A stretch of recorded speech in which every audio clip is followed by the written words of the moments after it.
In a world filled with power and betrayal, Analise bravely confronts injustice. Rayan breaks all the rules, but the real question is, does justice exist when power plays the game? Join us to uncover the hidden truth behind this duel. Welcome to the Alpha's Love channel. If you enjoy this story, don't forget to subscribe and give it a thumbs up. Chapter 19 Analyses POV start. He said as he took a few steps backwards. Ray and I circled each other, none of us making the first move. He eyed me cocky-ly as if he was sure he would win. While he was busy celebrating his future win, I eyed him up and down, trying to spot any weak point.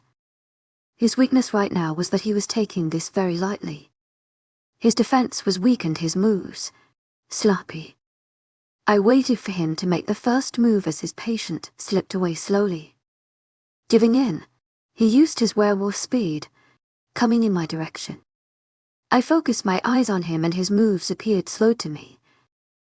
When he was few feet away from me, he aimed a punch at my stomach which I blocked. Not slowing down, he kept throwing punches and kicks at me which I easily blocked.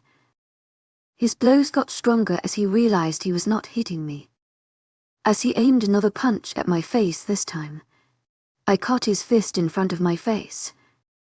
Using my speed, I rounded him and stood behind him, twisting his hand behind his back, earning a groan from him. Using my force, I pushed him to the floor. I took a few steps back as he got back to his feet, flexing his arm in the process. His demeanor changed as he realized this would not be so easy after all. He let out a small growl as his wolf tried taking over, but he controlled it. In swift movements, he was next to me. From the corner of my eyes, I saw him lift his foot, aiming for my head, but I ducked just in time and swept him off his feet. He fell on the mat. Murmurs went off in the crowd as they saw him laying on the mat. He punched the mat, irritated and agitated, before getting up. All murmurs went off as he glared at them.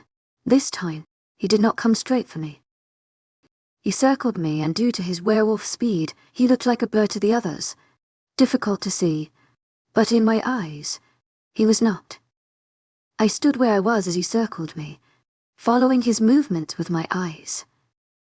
Slowly, he started moving closer to me, still circling around me. Once he was at arm's reach, I punched him straight in the face and he stumbled. Before he recovered, I threw an uppercut, him making step back. I refrained from using all my power as I did a roundhouse kick, causing him to trip and fall on the mat, groaning. He quickly got up as his eyes glowed and his claws extended. I looked at the referee who had yet to say shift, but he ignored it. I scoffed at his partiality and remained quiet even if Rayan was clearly not following the rules. Nobody dared to call him out as they kept watching us. Claws extended, he dashed towards me, but I used my speed, moving out of his way. Before he had the chance to realize what was happening, I was behind him. I kicked him hard in the back and he groaned as he went to the floor. "Why are you holding back, Lizzie? Just put him in his place." "Trust me, Crescent, I want to rip his heart out." Rayan got back up and charged towards me. He tried getting a punch, but I was faster again as I grabbed his hand, preventing him from moving. Before he could do anything, I collided his face with my knee. He lost his footing and fell, putting me down with him as he grabbed my arms. We rolled over on the mat until I was finally on top of him. I punched him repeatedly in the face. My dad's second in command called out. I expected Rayan to shift, but he did not. Instead, a light glaze appeared over his eyes and I froze in my tracks from confusion. He was communicating with someone. He looked at me with a smirk. Before I could realize what happened, I was knocked off him as a body collided against me. I landed a few feet away from him and a groan escaped me from the impact. Numerous gasps was heard from the crowd as I looked back to see a big brown wolf staring right at me.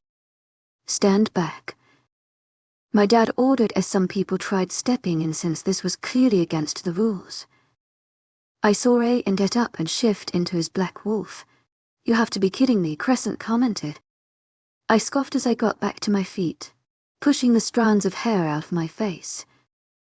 My breath came out ragged as I glared as the wolf, my eyes nearly glowing from the anger I felt. Both wolves circled me, baring their teeth at me. Both of them lunged at me at the same time. Just as they were about to collide with me, I moved away, making them collide against each other. Now I know why Rayan was so confident. He knew he could do what he wanted and nobody would tell him anything. However, he was not right about one thing. He thought he would win. He would not. I was done with his silly tricks. The black wolf got up first and he wasted not time to attack me. A few feet away from me, he jumped in the air. Before he landed on me, I used all my force and landed a kick in his stomach, causing him to fall away from the mat, letting out a pained howl. I did not have time to turn around as I was tackled to the floor by the brown wolf. His paws were on my shoulders as he held me down, snarling at me. I moved my legs from under him and kicked him off me and got on my feet swiftly. I turned my attention back to Rayan's wolf that was still on the ground. I heard the brown wolf coming at me from behind. I turned just in time, his jaws in my hands, mere centimeters away from neck before I threw him across the mat and he crashed against a tree. He let out a pained howl as he shifted back to his human form. I was pretty sure I had broken some bones, but he brought this upon him. Nobody moved or dared to speak as I looked at Rayan, still in his wolf form. He lunged at me again, but this time a kick to straight in the jaw sent him whimpering away from me as the sound of bones cracking reached my ears, causing a sense of satisfaction to flow through me. I did not hold back my smile that no doubt made me look like a psycho. He shifted back into his human form, holding his neck as he let out a pained groan, bruises forming on his torso and face from the hits he took from me. I saw my mother step up to help Ray, and but one look from me made her stop dead in her track. "It is over now," my dad announced as he saw Rayan's state. He was having difficulty getting up. "He has broken all the rules," I reminded him. "At least let us abide by one of them. The fight ends when one of us yields."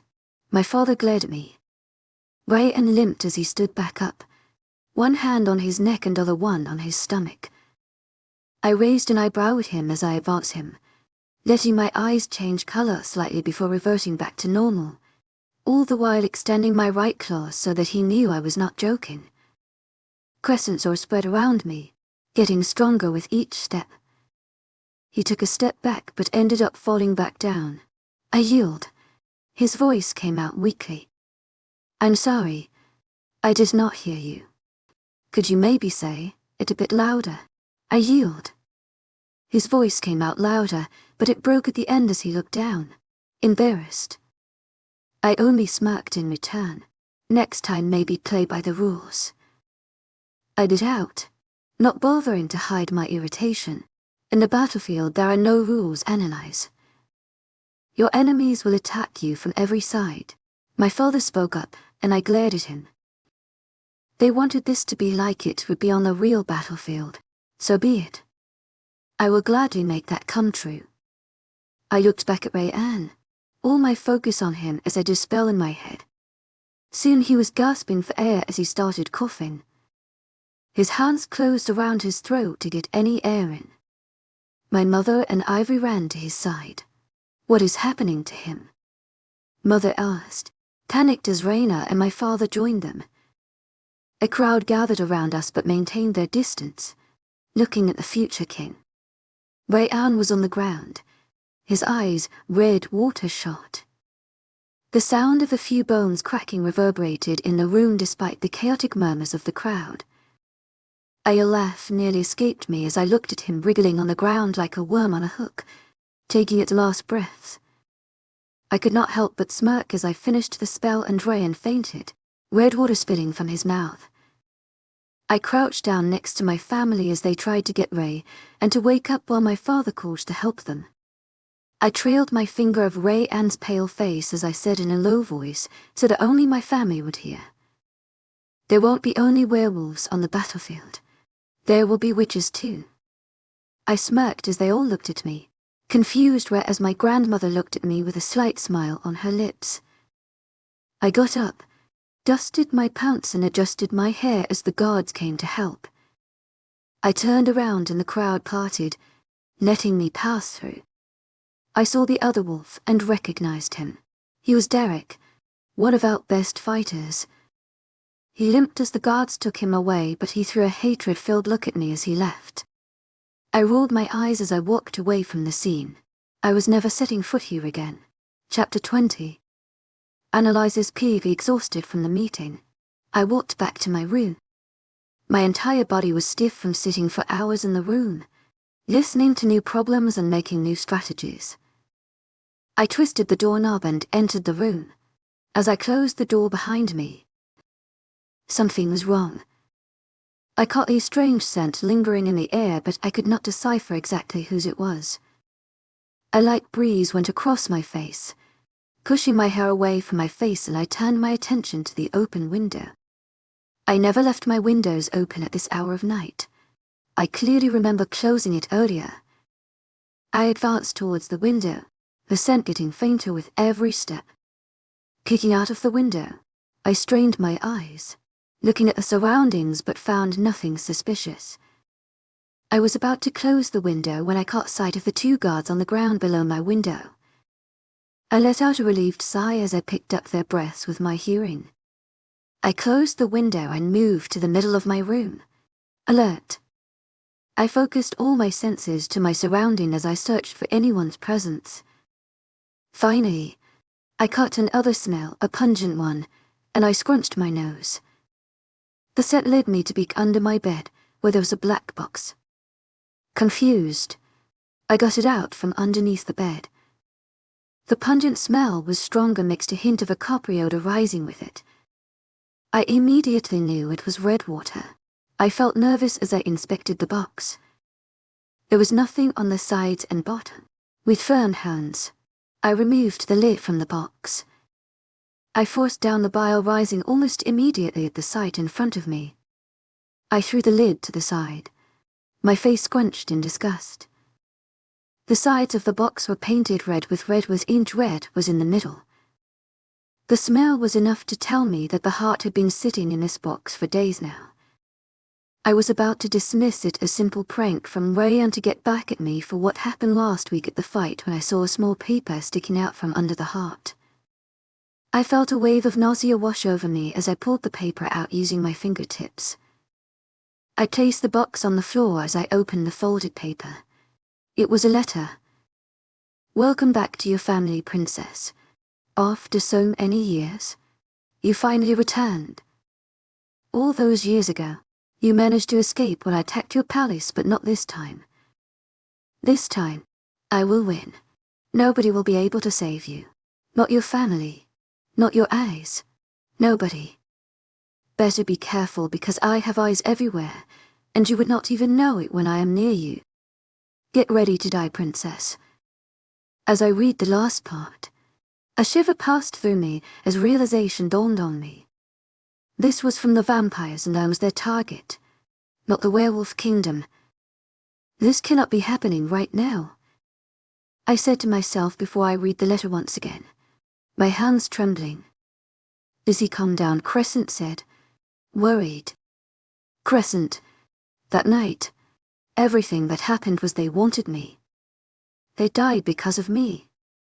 Tears brimmed my eyes as my mind went back to that dark and horror-filled night.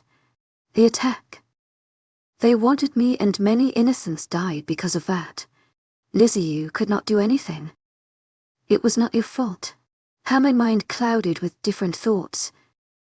That night I was the cause of the attack. It is all repeating, Crescent.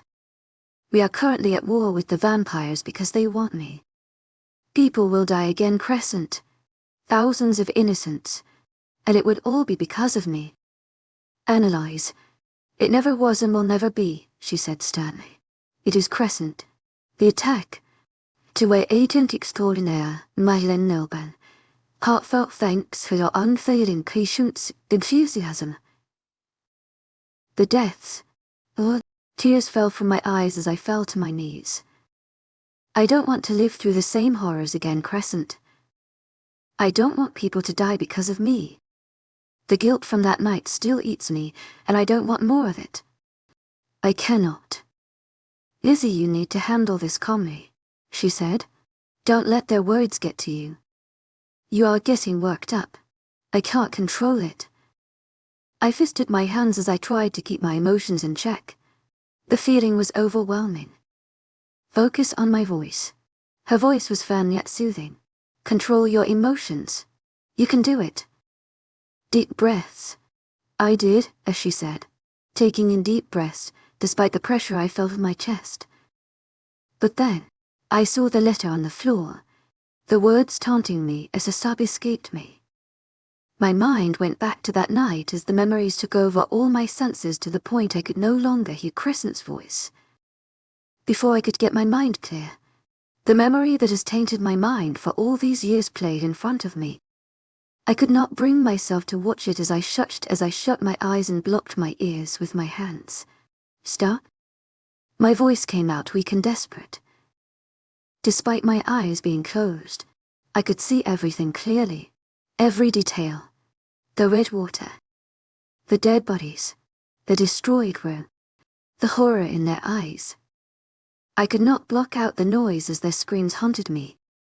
The noise was irritating as a loud beep sound rung in my ears. I let out a pained groan as I tried to get myself under control.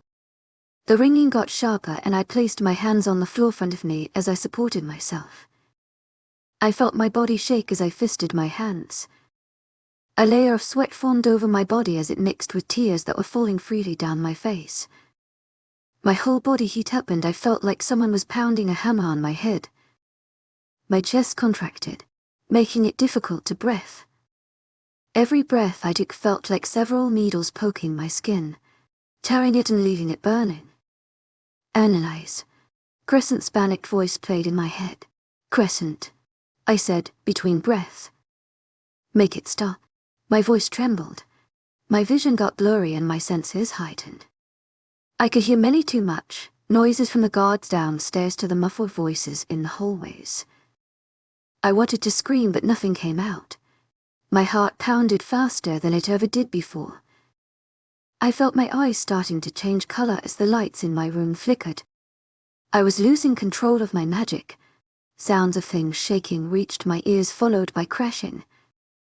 Through blurry eyes, I looked at my room and a gasp left my mouth. The few vases in my room were shattered to pieces on the floor and books were sprawled over the place. The lights stopped flickering, but the glass kept on my nightstand crashed as it fell on the floor. No, my voice cracked as I closed my eyes. Among the chaos, I did not realize someone had entered my room until I felt their arms wrap around my shaking form and spint off all over my skin. Hey, his voice was calming and soothing. He cannot be here. Leave me, I said weakly as I tried getting his hands off me. I was losing control and I would end up hurting him. He did not budge as his grip tightened. Look at me. I felt one of his hands slip under my chin as he tilted my face in. Through my blurry vision, I met his blue eyes. The deep blue was calming as they looked right in my eyes but filled with worry. They resembled the calm ocean in the night. I got you. Despite the calmness, I tried pushing him away as I looked away. You should not be here. My hands shook as I pushed him away. Before I could even make him move a little bit, his hand was under my chin again as we locked eyes. Focus on me. Ignoring my attempts of pushing him away, he wiped the tears away from my face. Just listen to him analyze. You are hurting yourself, Crescent warned me. Take in a deep breath. He instructed and I followed. His voice drained out our surrounding and the letter was forgotten. Even if his voice was calm, it demanded all my attention and I found myself holding onto his voice like it was the only breath of air before I got pulled back under the ocean of horrors. Breath out. He made me repeat the process a few more times until I stopped shaking. My breathing slowed, and I felt the energy draining from my body. My hands fell to my side as the weakness spread throughout my body faster than wildfire. "You're doing great," he encouraged me as he pulled me on his lap. One of his hands rested at the back of my head. He held me close to him while the other held one of my hands, drawing patterns at the back. "Try to match your breathing with mine." I followed the slow rise and fall of his chest while the regular beating of his heart calmed my own. None of us spoke as we stayed in the position for a little longer. I felt lightheaded and weak from all the emotionally draining events. Not being able to handle myself anymore, I let myself go as I leaned on him and submitted to the darkness. Chapter 21. Alexander's POV. She let herself go as she leaned on me. Her head rested on my chest as my hand drew circles at the back of her hand. With my hand that was behind her head, I started playing with her hair slowly, passing my fingers through her soft curls. I stayed in the same position for the next few minutes, giving her time to calm down. After a long time, I actually felt at peace. Holding her in my arms was probably one of the best feelings I ever felt. It was strangely calm yet made me feel alive as sparks went off all over me. My chest tightened as the image of her having a panic attack flashed in my mind. I held her closer, circling both my arms around her, and she shifted slightly. Ever since we talked in that room, I have not been able to stop thinking about her. About us and about what we could have. After contemplating several things over the past few days with the help of Elias, I finally came to terms that I totally deserved being called an asshole. Maybe even worse. Furthermore, I finally figured out what I should do. I decided to clear certain things with her first and slowly build up trust between both of us. I could not just ask her to forget everything I said and everything that happened, and then just start over and live happily. I did not deserve that. I knew I was at fault here. Besides, I doubt that Analise would agree with that easily. Once we had enough trust and a pretty good relationship between us, a type of camaraderie, I would try to open up to her. I had no idea what would happen once I opened up to her about my past. She could hate me, she could understand or leave me. Though what I knew for sure was that she would not jump to conclusions without hearing me out entirely.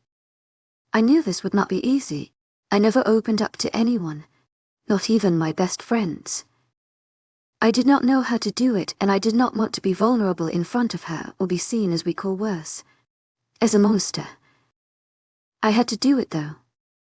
After the countless times she tried talking to me to clear things between us, but instead I ended up hurting her. I owed her this much. She did not deserve how I was treating her. She deserved to know the truth because, like she said, I could not decide what's wrong or right for her. What she would do after knowing the truth would be entirely up to her. If she no longer deemed me as her mate after that and decided to reject me, I would understand her. Then, when I set foot in her room, everything I had planned was forgotten when I saw her state. The feeling was still engraved in my mind, the clenching of my heart, tightening of my chest, and the light shock of fear. After so many years, I felt fear again, and my aversion towards that feeling only got stronger. I felt fear before, but it was very rare I felt fear for someone else. I feared losing her. That feeling only made me more determined to sort things out between us. Even if not today, but eventually, day by day, I would try my best. I never want to see her in that state ever again, and if ever she got another panic attack, I did not want her to be alone while going through it.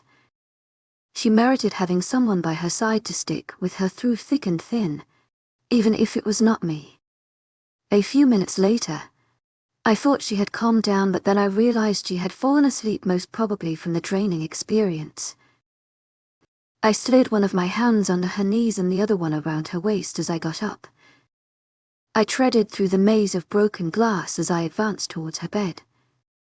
I laid her on her bed, adjusting the pillow behind her head as I lowered her head slightly.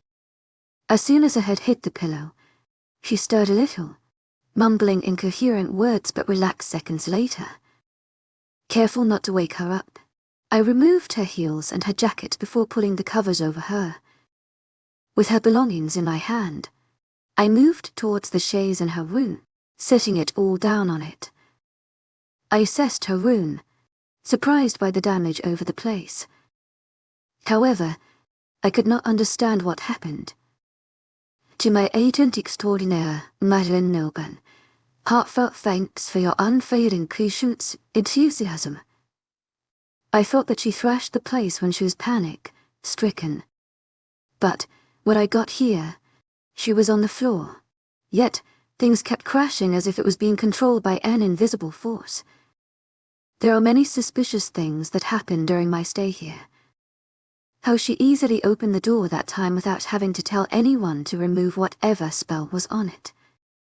Then how she easily got my people to obey her.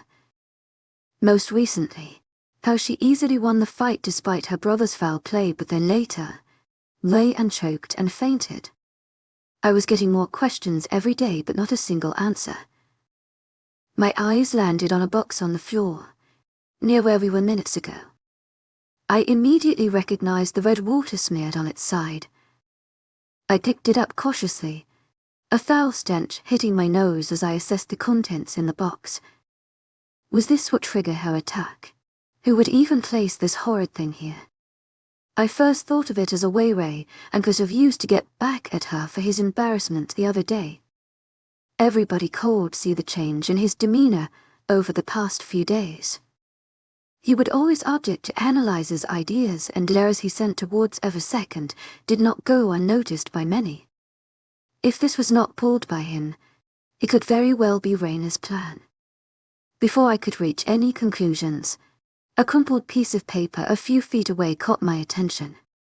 I placed the box down as I reached for the paper.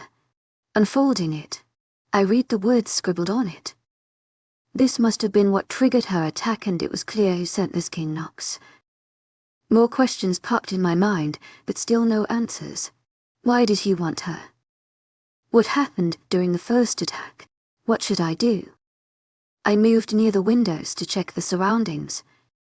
Dense trees stretched out for another mile, and I could not make out anything suspicious, but then I saw the 2 guards on the floor. I mind-linked my people to go check on them and do a check around the castle before returning to my spot near the chaise again as I inspected the box for any clue and read the letter again, but found nothing. I let the paper fall on the floor again as I approached her bed. A small smile played on my lips at her peaceful, sleeping form. Her pink lips formed a cute pout, and her dark lashes slightly brushed her cheekbones. She seemed at ease with the steady rise and fall of her chest. I let out a sigh as I realized that I would be willing to do anything to see her so carefree again, without being stressed out about the other things. I crouched down next to her bed on the floor and gently tucked the strands of hair falling on her face behind her ears. I did not what took me to hold her hands that was outside the cover, but I was glad I did when she tightened a hold around my hand. I adjusted my position as I leaned against the nightstand that was previously on my side, still holding her hands. I drew small circles on her hand as I looked away from her so that I would not look like a creep. For the next few hours, I stayed in the same position, occasionally peeking glances at her to make sure she was still asleep. I felt her move as she woke up. A yawn left her mouth as she rubbed her eyes with her free hand, stirring around a little. As she tried lifting her other hand to stretch herself, she realized that someone was holding it. Her eyes snapped on her interlocked hands before they landed on me. A slight blush crept on her cheeks as she sat up, retracting her hand. Much to my dismay, I already missed holding her hand. "What are you doing here?" Her voice still sleepy, but the shock evident in her voice. She held her head in her hands as she let out a small groan. What happened? I got up from my position and stood next to her. Before I changed my mind, I placed my hands on the top of her head before I started massaging her scalp slowly. I honestly felt nervous how she would react to my action. At first she visibly tensed, but she slowly relaxed, letting me continue. After having gotten this type of massage countless of times was younger and stressed, I knew this would relieve her a little. What happened? I don't remember.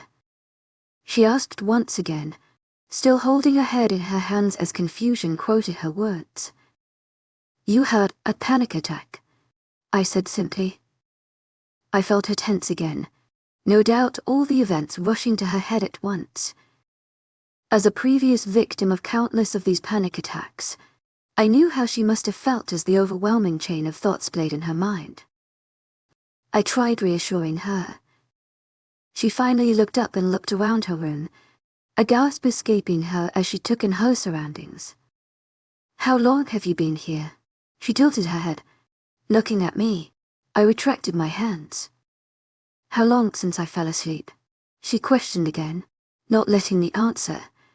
Not long, I said calmly. You should leave, she said in a small voice. I am fine now. We need to talk first, I said firmly. She threw a sharp glare at me. There is nothing to talk about. Not saying anything, I walked around the bed until I was near the chaise. I picked up the box and the letter from the floor, holding it out for her to see. We need to talk about this. Her eyes widened a little as they darted between the box, me and the letter. It's nothing. Throwing the sheets off her as she tried getting up from the bed. Before she could move, I was next to her. You are not wearing shoes and there are glass everywhere, I reminded her. Reluctantly, she pulled her legs back on the bed. I can take care of myself, King Denver, she said stubbornly. You can leave now. Thank you for helping me earlier. Her voice was monotonous, kind of how she spoke in meetings. It pained to hear her talk to me as if I was just an ally, but I knew that I was responsible for this. You cannot just ignore this threat, I told her as I moved away and kept the box away. It is most probably a prank. The palace is properly guarded. She ignored what I said, trying to dismiss the subject as she kept her persistent glare on me. By the guards who were knocked down earlier, I retorted, crossing my arms in front of me. She did not look away. Don't you think it is a bit too far-fetched for a prank? Why do you care? She scoffed. Don't you have better things to do, like going out with my sister? She bit out. I let out a sigh. That was a misunderstanding. There was a problem between her and my second-in-command. I explained. It's not what you were thinking. Her eyes still held an uncertainty in them as she stayed quiet. Good for you then. She finally spoke up. Can you leave now? I know you don't want me here right now, but can we focus on this letter? There is nothing. Before she could finish her sentence, I cut her off. They want you dead. I stated firmly. Is that nothing to you? She replied, but it is to you. No matter what situation we were in, her snarky comments would never stop. Do you know why he wants you? I ignored her previous question. None of your problem, she said lightly, the fire in her eyes burning hot as she continues glaring at me. Now leave. Her voice was firm. Don't you dare leave, Alex. Elias warned me. I know we are not on good terms at all, I admitted. Can we focus on this for now? Stop with the caring act. She rolled her eyes. I must say, though, you're pretty good at it. I refrained from letting my irritation get the best of me like it did during our previous encounters. I counted silently till 5 in my head before answering. You can continue hating me later. Why does he want you? I am pretty sure you read the letter. He wants me dead. She deadpanned. Why? I asked again, this time my voice firmer. She let out a breath as contemplated an answer. I don't know. Her voice trembled slightly as she answered, looking away. I saw her eyes water a little and immediately felt bad for inundating her with these questions, as well as started fearing she might get another panic attack due to the memories playing in her head again. I am so sorry, I said as I approached her and held her face in my hands. Thankfully this time she did not pull away from my touch. Her eyes had welled up with tears and I saw the slight tremble of her chin. I wiped the lone tear that escaped with my thumb. I am sorry. I should not have forced you to answer these questions. She sniffled, looking up at me. I really don't know. Does your family know about this? I carefully asked, this time a bit gentler. No, her voice was barely a whisper. I was not surprised about it given the relationship between them. Chances were if they knew about this, they would hand her over to the vampires. They cannot know about this. Please. I nodded. She stayed quiet but then reluctantly extended her hand forward. Her pinky figure extended.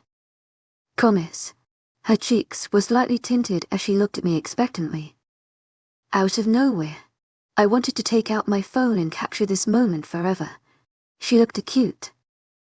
Lock your finger, stupid, Elias urged me. I pulled one of my hand away from her face and interlocked it with hers.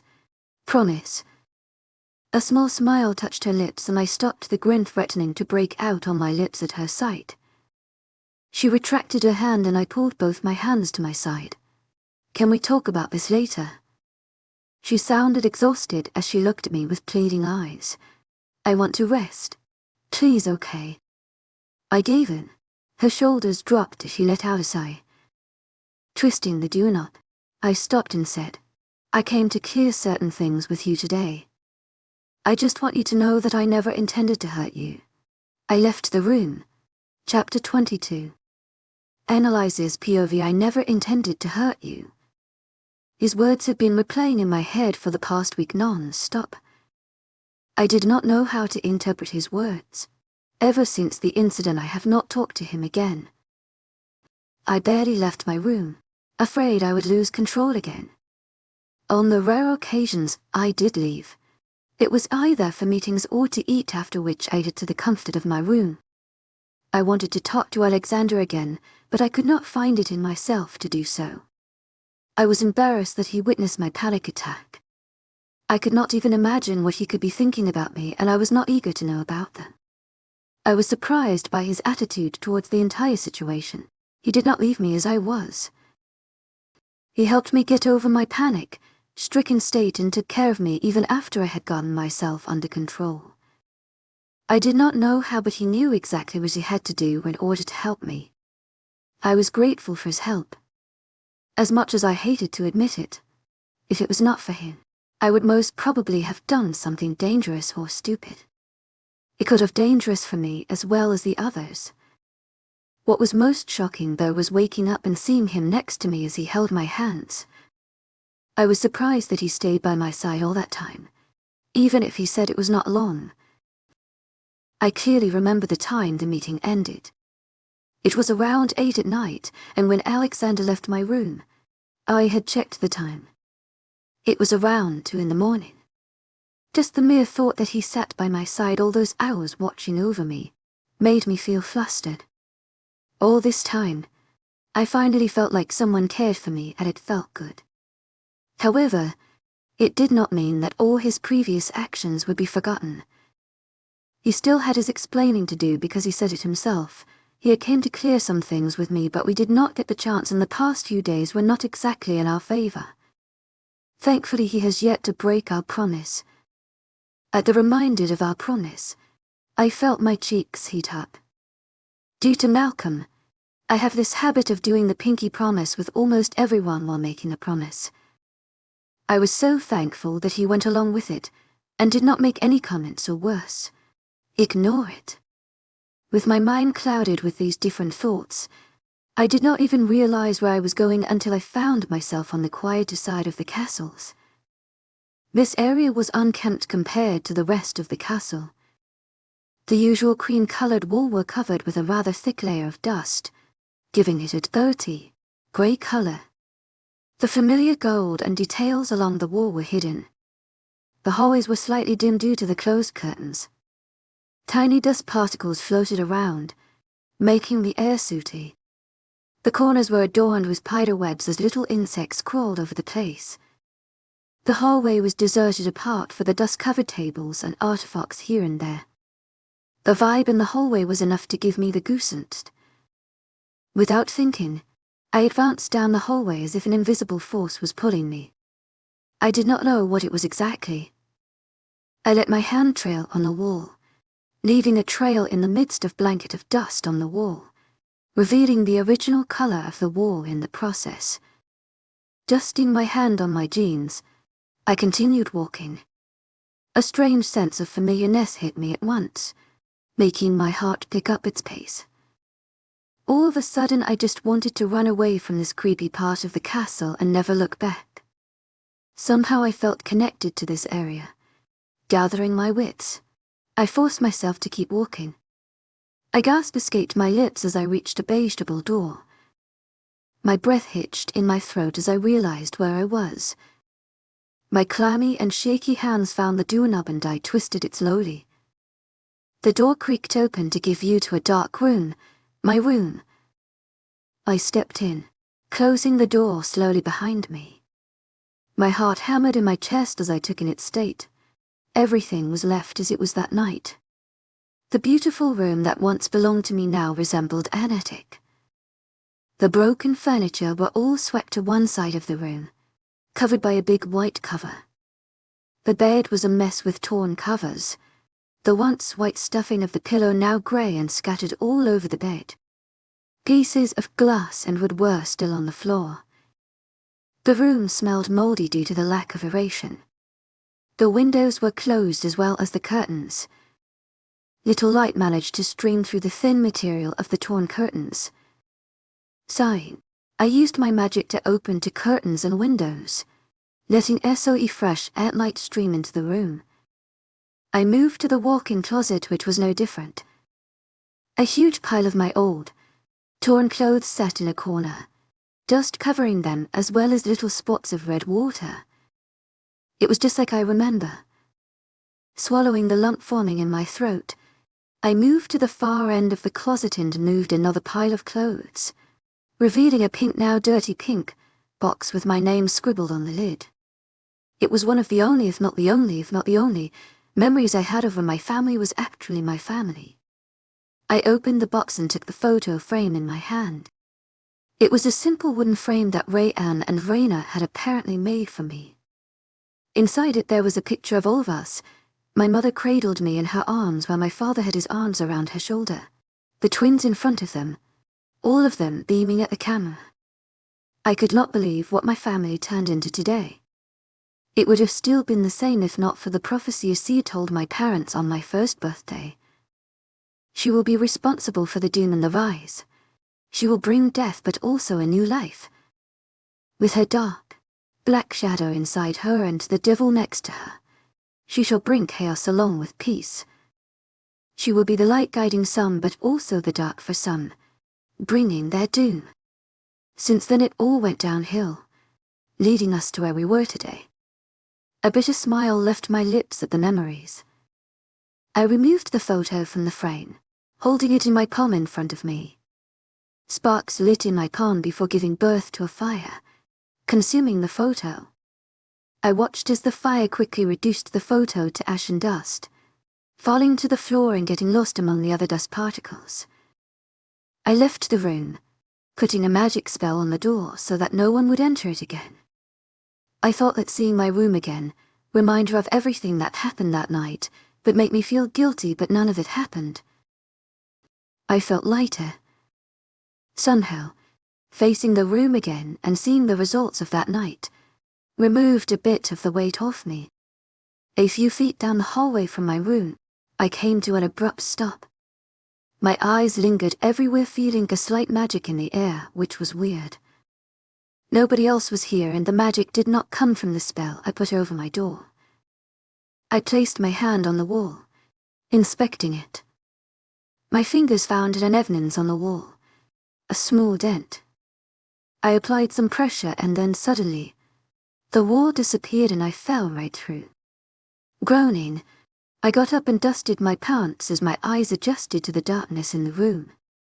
There were no windows in this room. I created a few balls of light in my hands and let them float to the corners of the room, casting sufficient light around the area. It was not a bedroom, more like an office or even a library. It was not pretty big with stone walls on every side, and the ceiling was also made up of stone. A stale and mouldy smell lingered around the room, causing me to scrunch my nose. In the middle of the room, there was a big table littered with ancient scrolls of paper. Some of the scrolls had fallen down from the table. The other three sides of the room had big shelves against them, packed with different ancient books. They were all still neatly arranged with their spines facing outwards, though they were covered with dust. To my left side, there were two closed chests next to each other, and on my right side, there was a small seating place consisting of old sofas and a coffee table. I decided to check the chest first. I blew off the layer of dust, revealing its golden brown color with the werewolf sigil on top. I carefully opened. It was filled with several scrolls. The other chest was no different either. I let out a sigh of so many scrolls. I chose one randomly and read its content. The first scroll piqued my interest, and I found myself going through the others. Apparently the scrolls in the first chest dated back to when there was a war between the demons and werewolves. Some of the scrolls were letters written by Alexander Great, grandfather or maybe grandfather. I was not sure. During that war, Alexander's grandfather died, but instead of backing away, Alexander's father, being prince at that time and so heir, took over, which ultimately led to the doom of the demons. Due to my grandmother's strategies, we came out victorious. In the midst of all the chaos, Alexander's father somehow managed to live. I wonder how I never heard of him or saw him, but since Alexander is now king, I am guessing he either maybe is back at their kingdom, taking care of matters in Alexander's absence. The scrolls of the second chest were from another war. This one between the werewolves and vampires. I never knew about this. Nobody even brought this up in meetings. These must have been from a very long time ago, since I did not recognize the werewolf king who wrote some of these letters. As curiosity got the best of me, I headed towards the table, inspecting a few of the scrolls. These ones were mapped with strategic markings. There were many good strategies and plans, and I was guessing that we won. Maybe that's why King Nox was attacking us presently. He wanted revenge. I moved to the other side of the room, my fingertip grazing the spines of the books before halting on one, the female black wolf. Curiously, I took it off the shelf. My jaw dropped to the floor when the shelf slid open, revealing another hidden room. This castle was home to many secrets. With the book in my hand, I descended the spiral staircase. Reaching the bottom of the stairs, I let out a surprised breath. This room was even bigger than the one upstairs. Despite the lack of windows, the room was illuminated. The room was clean with not a speck of dust in the air. The presence of magic in the room was clear.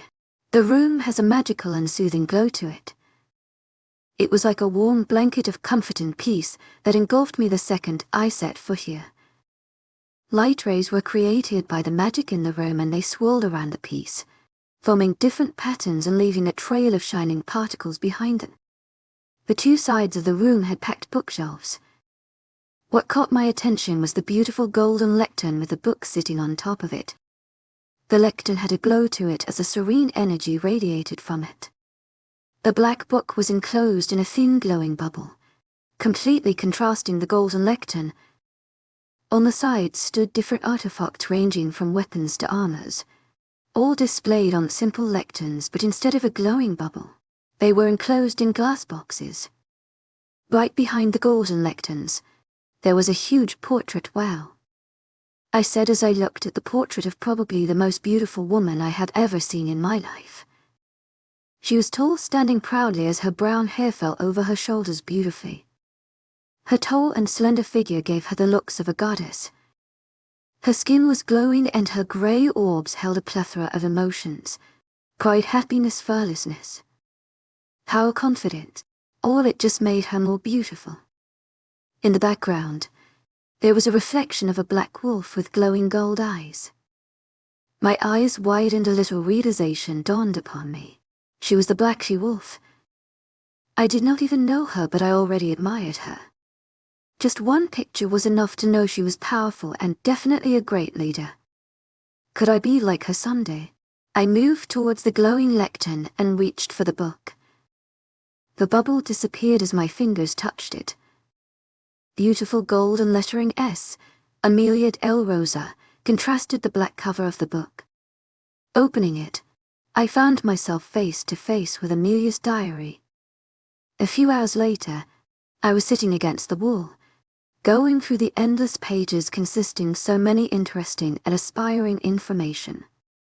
I was not even done reading, yet I was dumbfounded. I could not wait to continue reading this diary. It contained her entire life. She wrote about how she learned about her powers, how she learnt to control them, her training, her highs and her lows, how she played a part in the war between werewolves and vampires. She was on our side and helped us. The last thing I wrote made many questions pop in my head. I accomplished what I came here to do. Now, when it will be the time, another one will come and complete her destiny. Until then, I will leave, on a journey where I hope to find myself. When she said she's leaving, did she mean she died? What journey was she talking about? Who was the next one after her? Are there more female black wolves except me? She never mentioned about having a mate in her diary. As I got more confused with new questions, I got up and kept the book back in its place in the bubble and closed it again.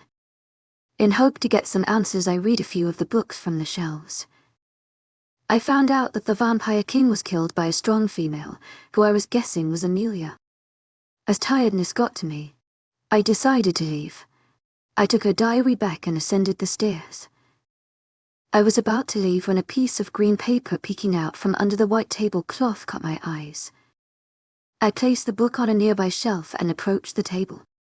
With one swift movement, I removed the white tablecloth along with the green one as the scrolls fell on the floor. The table had an entire map carved into it. The different kingdoms were represented by their sigil. It was very detailed, from werewolf packs to even rivers and mountains, all intricately carved into the wood. There were various markings that formed a pattern on the map. It must have been used for the war. At the far corner of the map, a strange mark grabbed my attention. It consisted of a circle in the middle of a triangle and a square combined together, and finally another circle engulfing the previous shapes. The sides of the triangle stuck out of the bigger circle. It was placed in the middle of a forest, but it was not the only one. There were two other same symbols on the map.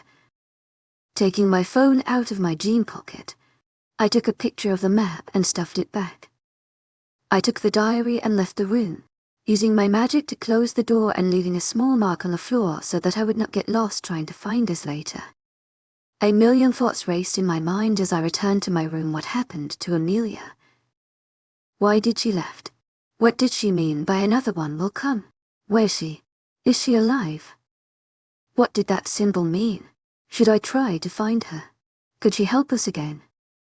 Should I tell the others? Chapter 23 Analyses POV. I could feel everybody's eyes on me as we sat around the table.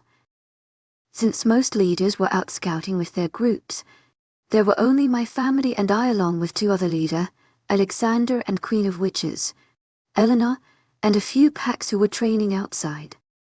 Clearing my throat. I called you all here on short notice because I may have found something that could help us in this war. I found that many years ago, we had a war with the vampires. My grandmother nodded as she remembered the events.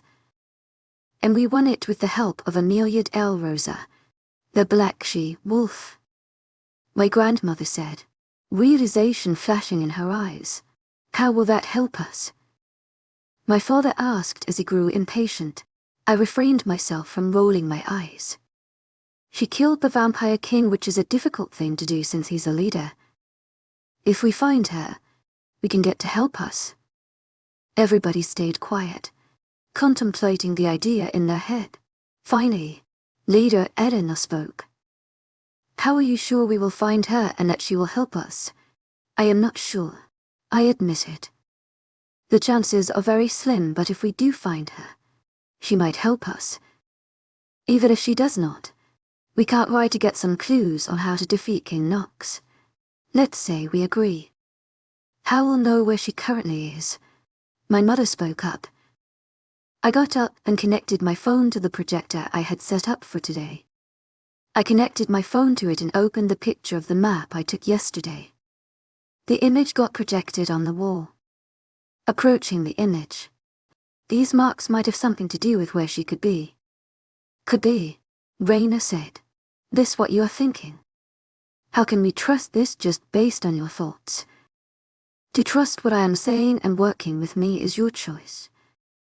I cannot change your opinion about this, I simply said. So if these actually have something to do with Amelia, we could find her. My grandmother concluded and I nodded.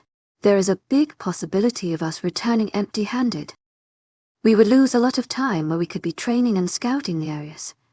Raina said. I am pretty sure we are returning empty-handed from the scouts too, I reminded him. Still, it would be a waste of our resources, time and energy if it does not work out in the end. Ivory spoke. If we would go by that thought, then none of us would be here today. I nearly rolled my eyes. This idea does have drawbacks. Queen Eleanor spoke up. But I think it is worth it. It would be helpful. My covens and I will be ready to help. I gave a curt nod. The packs will go too. My grandmother said before any of my family could say anything. My eyes landed on Alexander, who was looking at me, deep in his own thoughts. I raised an eyebrow inquisitively at him. I will help. He finally replied and unwillingly. I found my lip curl into a small smile. Since we have 3 spots to check, we will make 3 teams, grandmother said. They will be small teams as we need people here to guard the castle and continue their training. The first team will be of Queen Eleanor.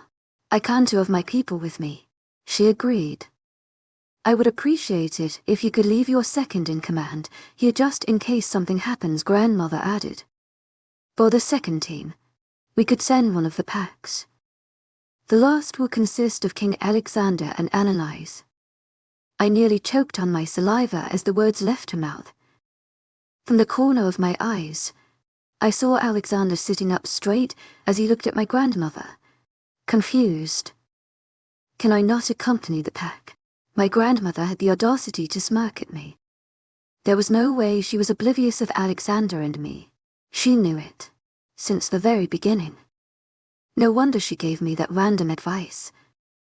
And the leader part started making sense a bit now. She knew I was mated to Alexander. Alphas don't really like their authority being questioned, Analise. You will clash with them because you will feel his authority being threatened. She's a sly fox. It makes sense how she played a huge role in winning the war against the demons. I like her.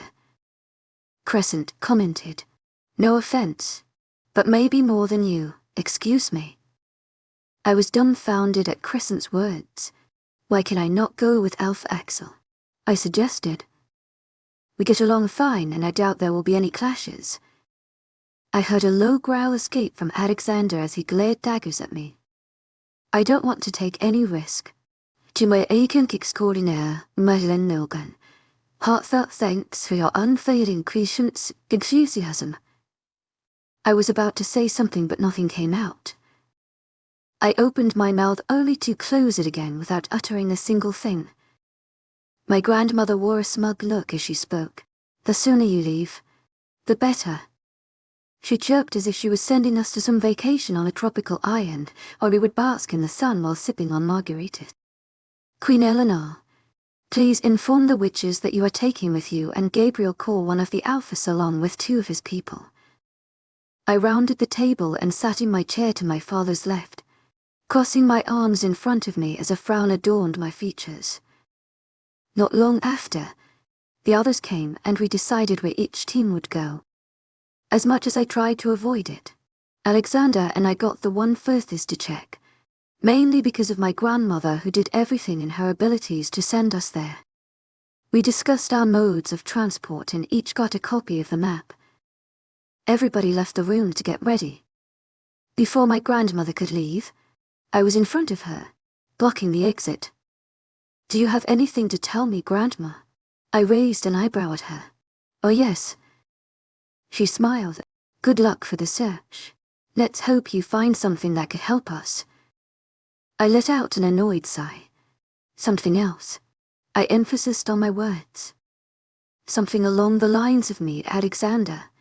"Alexander, huh?" She teased and I felt my cheeks heat up slightly. I took in a breath to calm down. "You know, we are mates," I stated firmly. "How there are a lot of things I know, dear," she said proudly. "Take this opportunity and get closure. Trust me. To my agent extraordinaire, Myelin Nilbel, heartfelt thanks for your unfailing patience, enthusiasm." Does anyone else know about this? No, and don't worry about them. Have some fun and do something exciting in your life rather than keeping old people like me company. I rolled my eyes at her comment. "I know how to have fun," I grumbled under my breath. "By sitting for hours in a meeting," she taunted. "Or listening to the boring political talks between the old leaders." She continues, not letting me speak. "Or is it by having your nose in a book?" she added. "Or by sitting by yourself in the cave. To my agent extraordinaire, Madeleine Nobel, heartfelt thanks for your unfailing patience, enthusiasm." I get it. To my agent extraordinaire, Madeleine Nobel, heartfelt thanks for your unfailing patience, enthusiasm. Embarrassed at the truth, she let out a laugh. I truly like her crescent joined in. I stepped aside, clearing the way for her to be able to move. As she came next to me, she whispered in my ears, "You two look cute together. I cannot wait to see your kids." She sighed dreamily as she left, leaving me there with my jaw on the floor. I love her. Of course you do. With my face red as a tomato, I made my way to my room. As soon as I closed the door behind me, I let out an embarrassed groan. Her words were stuck in my head, and I doubt it would leave any time soon. To get my mind off this topic, I started packing some clothes, Amelia's diary and some basic necessities as precaution before getting in the shower. The water was warm against my skin and my once tensed muscles relaxed a bit. I rested my head against the wall as I assimilated my situation. I found out about Amelia, great. Then, I decided to tell everyone, no problem. And I managed to convince them to look for her, also great, but I have to go with Alexander, shit. Why? Because my grandmother is too cunning and already knew about us this entire time. Just thinking about the trip gave me a headache. How was I supposed to be around him? Did he still want to talk, or was that night just a one-time thing where he felt pity for me? Things would be so awkward. What is worse is that I had no idea how long it would take for us to find Amelia. Though I did know it was far, very far. Maybe he would bring someone with him. What if I slept the entire time? I shook my head at the thought. I suggested we go search for her, and I cannot just sleep the entire time. I can handle this. I have been through worse than an awkward trip. Sighing, I got out of the shower, steam billowing from the cubicle, causing fog to rise on the mirror. I sighed and grabbed a towel, wrapping it around me before getting out of the bathroom. The different thoughts clouded my head as I exited. With cloudy head, I did not realize where I was going or that there was someone else in the room until I walked straight into them, slipping on the tiled floor.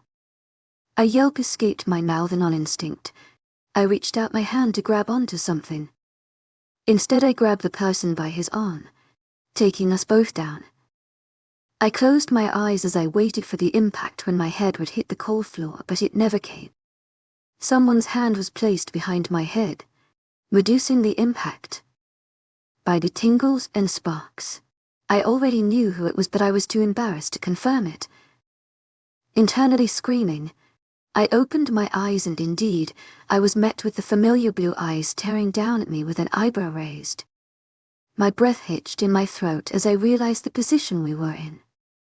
His body was pressed against mine, his one hand behind my head and the other on the side of my head, holding himself up. My eyes widened slightly as I felt the cold air hitting my skin. During the whole thing, my towel got loose slightly, exposing more skin I was willing to show. I felt my whole body heat up like never before as something bubbled under my skin. The friction from our body warmed my skin. To prevent any further mishaps, I found myself covering his eyes with my hand. He let out a small groan. "What? Can you get off me?" I muttered before quickly adding, "Keep your eyes closed though." He sighed before giving a nod. I lifted my head, allowing him to remove his hand. Slowly he got up, his eyes closed the entire time. Once he was up, he turned the away, his back facing me. I adjusted the towel again, thankful it had not slipped. "Can't you knock?" I said as I got back to my feet, holding the towel securely. "I did not know you would be walking around with nothing but a towel around you." He deadpanned, still looking the other way. "And I did knock but you did not answer." I cursed myself in the head. "Did you need anything? We are leaving in a few minutes." He informed me, "I am waiting for you outside," he said before leaving the room quickly, as if it pained him to stay in the room. Still flustered, I locked the door and got ready. I grabbed my bag and made my way outside to set on what would probably be the most awkward trip of my life. Thank you for tuning in. If you enjoyed this episode of the story, please give it a like, and don't forget to subscribe to get notifications for updates.